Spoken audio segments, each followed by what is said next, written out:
Bismillahirrahmanirrahim. Assalamu alaikum warahmatullahi wabarakatuh. Welcome to Iqra First Boys College. Video number 10, second year computer science, C programming language, MCQs preparation में student आज हम पढ़ने लगे हैं loops को, iteration या repetition control structure को. ठीक है, तो अब तक हम जो है कंडीशनल स्टेटमेंट्स के बारे में पढ़ रहे थे, conditional control structure, selection control structure. आज से बात इटरेशन कंट्रोल स्ट्रक्चर की होगी, जिसको रिपीटेशन लॉजिक, इटरेशन लॉजिक या लूप्स भी कहा जाता है ना. तो आइए एमसीक्यूज की तरफ चलते हैं. सबसे पहला एमसीक्यूज जो है वो एक जनरल किस्म का है, लूप्स पर बेस नहीं कर रहा है. कंडीशन से रिलेटेड एक एमसीक्यूज पेंडिंग था, मैंने कहा आपसे शेयर कर लूँ. सेकेंड एमसीक्यूज से इंशाल्लाह लूप की बात होगी. सबसे पहले एमसीक्यूज में आपसे कह रहे हैं choose a correct C statement.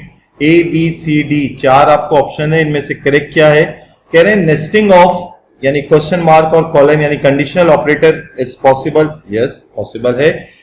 इसके अलावा हर कंट्रोल स्ट्रक्चर जो है नॉर्मली उसको नेस्टिंग किया जा सकता है. अलबत्ता नेस्टिंग से समटाइम जैसे हमने थ्योरी की क्लासेस में जाना था कि स्विच स्टेटमेंट को भी स्विच कंट्रोल स्ट्रक्चर को भी नेस्टिंग किया जा सकता है, लेकिन अवॉइड किया जाता है क्योंकि कॉम्प्लिकेशंस बढ़ जाती हैं. बहरहाल majority of the control structures को जो है नेस्टिंग यानी एक कंट्रोल स्ट्रक्चर के अंदर दूसरा कंट्रोल स्ट्रक्चर डाला जा सकता है. तो ए करेक्ट है. बी की जहां तक बात है तो इस प्रोग्राम की लॉजिक को अगर देखें तो इंटीजर ए बराबर है 5, बी बराबर 8. इफ के अंदर कह रहे हैं 5 इज ग्रेटर इक्वल्स टू 5 यानी ए की वैल्यू ग्रेटर इक्वल्स टू 5 है. यस ग्रेटर नहीं है तो बराबर तो है. तो और की लॉजिक है, पहली बात एक्सप्रेशन दुरुस्त हो गई तो बाकी को हम चेक भी नहीं करेंगे. तो पहली बात दुरुस्त हो गई, ये कंडीशन ट्रू हो गई तो स्क्रीन पे गोरिल्ला स्पेस ग्लास ये प्रिंट हो जाएगा. तो आउटपुट ये जो दिया हुआ है ये बिल्कुल दुरुस्त दिया हुआ है, इट्स ओके. इसके अलावा अगर हम बात करें MCQs option number choice number C की, तो इस प्रोग्राम में भी ए बराबर है 5, बी बराबर है 8. पहली कंडीशन 5 ग्रेटर या इक्वल्स टू 5 ये भी दुरुस्त है, जबकि एंड लॉजिक के बाद दूसरे एक्सप्रेशन को भी देखना पड़ेगा क्योंकि एंड लॉजिक में हमें सारी एक्सप्रेशन ट्रू होना जरूरी है. तो 8 is less than equal to 9. Yes this is also correct true. तो both conditions both expressions are true. Then overall and logic ने इसको ट्रू रिप्लाई देना है.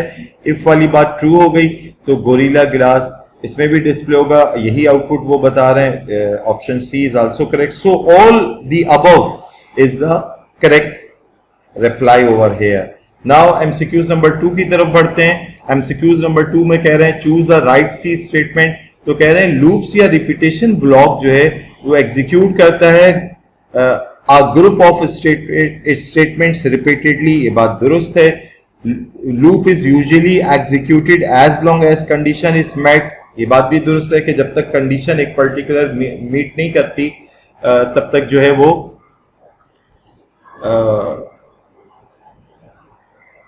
जब तक कंडीशन मीट कर रही होती है, यानी आपने कहा a इज लेस देन 5, तो जब तक a की वैल्यू लेस देन 5 होगी वो कंडीशन जब तक मीट कर रही है तब तक जो है वो लूप चलता है. ये बात बिल्कुल दुरुस्त है.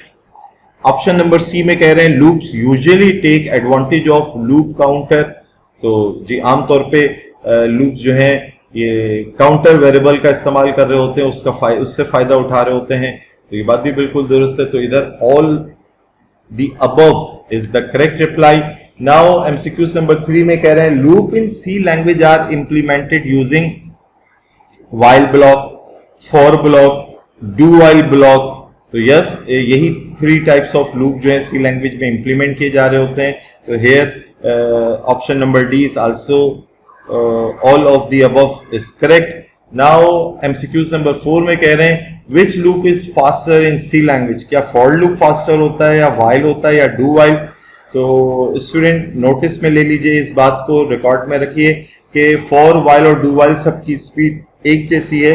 All work at the same speed. Option D is correct over here.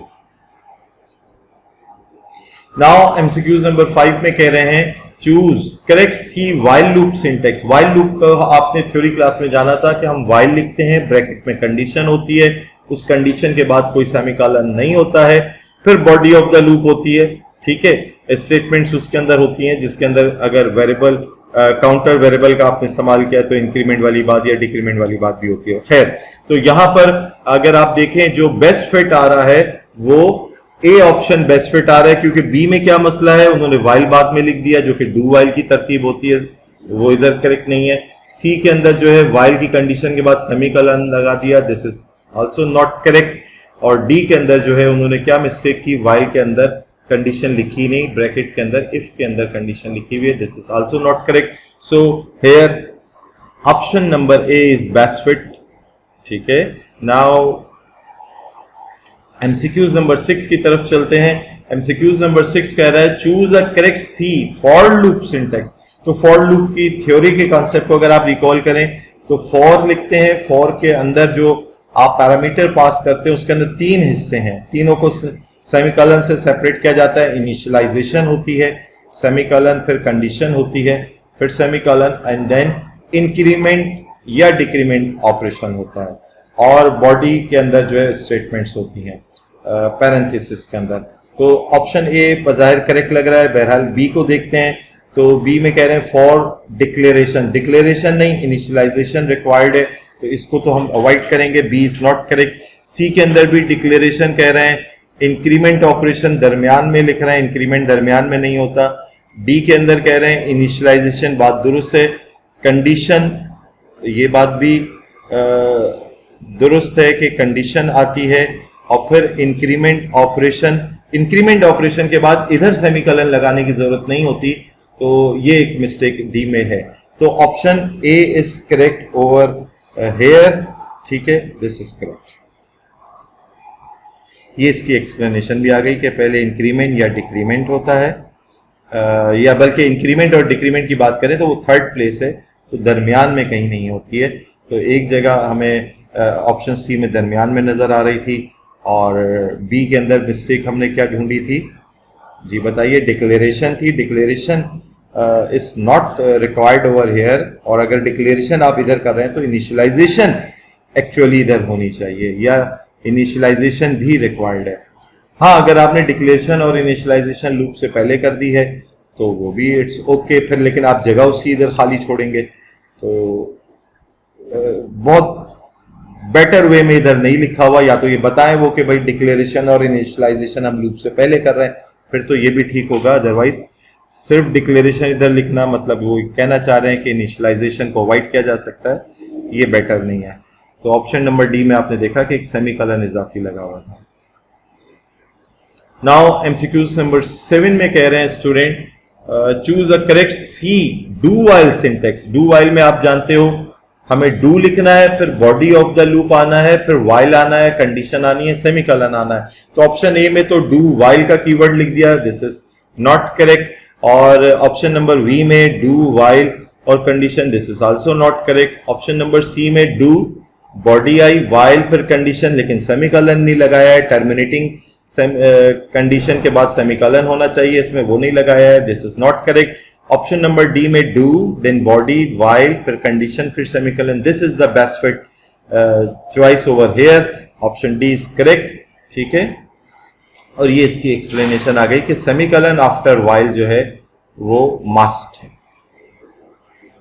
MCQs number 8 में कह रहे हैं what is the output of this C program. इसमें अगर आप देखें वाइल ब्रैकेट के अंदर ट्रू, तो कल की जो वीडियो लेक्चर था उसमें आपको ये बात बताई थी कि ट्रू कोई डेटा वैल्यू नहीं है। हाँ, 1 हो सकता है, 0 हो सकता है, लेकिन ट्रू कोई डेटा वैल्यू नहीं है। तो इधर जो है ये आपको कंपाइल एरर मिलेगा, हम बाकी चॉइसेस देखेंगे। नाउ एमसीक्यूज नंबर 9 में कह रहे हैं व्हाट इज द आउटपुट। इधर integer a is equals to 5 assign हुआ a को, वाइल के अंदर कंडीशन में वाइल लूप लगाया गया है, 5 क्या बराबर है 5 के, यस कंडीशन ट्रू हो गई, और बॉडी के अंदर print F rabbit then break लगा दिया गया। तो स्टूडेंट ब्रेक क्या करता है, ब्रेक और कंटिन्यू आप जानते हो, ब्रेक क्या करेगा, लूप से बिल्कुल बाहर ले जाएगा। तो अगर ये ब्रेक ना लगा होता तो आप जानते हो कि 5 बराबर है 5 के, ये तो हमेशा बराबर रहता, कंडीशन ट्रू रहती है, और ये रैबिट जो है रिपीटेडली प्रिंट होता रहता अनटिल एंड अनलेस कि आपकी जो इंटरनल मेमोरी है वो फेल हो जाती, या कोई जो है वो एरर डिस्प्ले हो जाता, तो रन टाइम एरर वगैरह। तो ये एक रिपीटेड इनफाइनाइट लूप में चला जाता है, लेकिन ब्रेक लगे होने से क्या हुआ, कंडीशन ट्रू हुई, एक दफा रैबिट डिस्प्ले होगा और बाद लूप से बाहर आ जाएगी। तो ऑप्शन ए में कह रहे हैं rabbit unlimited number of times print होगा, ऐसा नहीं है ब्रेक की वजह से। बी रैबिट सिर्फ प्रिंट होगा, ये बात ठीक है। सी कंपाइल एरर, ऐसा नहीं है। नन ऑफ दी अबव, ऐसा भी नहीं है। Option B is correct over here. यहां पहले आपको 8 की एक्सप्लेनेशन दे रहे हैं जो कि मैंने आपको बता दी थी, और ये rabbit is correct over here. और ये इसकी एक्सप्लेनेशन आप देख लें कि ब्रेक स्टेटमेंट ने किरदार अदा किया है लूप को टर्मिनेट करने का, वरना जो है एक इनफाइनाइट लूप क्रिएट हो जाता, ठीक है। और हो सकता था आपका कंप्यूटर हैंग होता, उस सूरत में जो है आप का ये लूप टर्मिनेट होता, लेकिन ब्रेक लगे होने से ये लूप एक दफा रन हुआ और बाहर आ गया, बॉडी से बाहर आ गया। MCQs number 10 and today's last MCQs is what is the output of the C program। इसमें देखें a is equals to 5 assign हुआ a को, फिर while a बराबर है 1 2 3। तो स्टूडेंट ये कंपैरिजन नहीं हो रहा है, अब आप बहुत अच्छा से समझ गए होंगे। 1 2 3 वैल्यू जो है a को असाइन हो रही है और ये असाइनमेंट एक्सप्रेशन है, ये रिस्पॉन्स में ट्रू ही इवेल्युएट होगी क्योंकि नॉन जीरो वैल्यू है, और कंडीशन ट्रू होने की सूरत में रैबिट प्रिंट होगा। और फिर आप इधर देख रहे हैं क्योंकि ये कंडीशन तो हमेशा ही ट्रू रहनी है, तो रैबिट प्रिंट होने के बाद ब्रेक लगा हुआ है, जिससे क्या हुआ, एक दफा रैबिट प्रिंट होने के बाद हम बॉडी से बाहर आएंगे और फिर ग्रीन प्रिंट हो जाएगा। तो रैबिट, फिर उसके बाद ये ग्रीन, स्पेस इधर दी हुई, अदरवाइज ये रैबिट और नेक्स्ट लाइन पे ग्रीन होना था। तो जगह की कमी की वजह से रैबिट और नेक्स्ट लाइन पे ग्रीन नहीं किया गया, रैबिट के बाद स्पेस देके ग्रीन किया हुआ है। तो option B is correct over here. और ये इसकी एक्सप्लेनेशन आ गई कि नॉन जीरो नंबर है, ये कंडीशन ट्रू रहेगी और ब्रेक की वजह से लूप इमीडिएटली जो है टर्मिनेट हो गया। अगर ये ना होता तो इनफाइनाइट नंबर ऑफ टाइम्स जो है ये रैबिट डिस्प्ले हो जाता। तो उम्मीद है स्टूडेंट आपको ये MCQs अच्छे से समझ में आए होंगे। बार बार इस वीडियो को देखिए और अपने रिस्पॉन्स देखिए, आप खुद से जवाब देने के काबिल ये हो पा रहे हैं या नहीं। इंशाल्लाह नेक्स्ट वीडियो लेक्चर में भी लूप्स के हवाले से इंशाल्लाह मजीद बात होगी। जज़ाकल्लाहु खैर, सी यू नेक्स्ट टाइम इंशाल्लाह। अस्सलामु अलैकुम व रहमतुल्लाहि व बरकातुहू।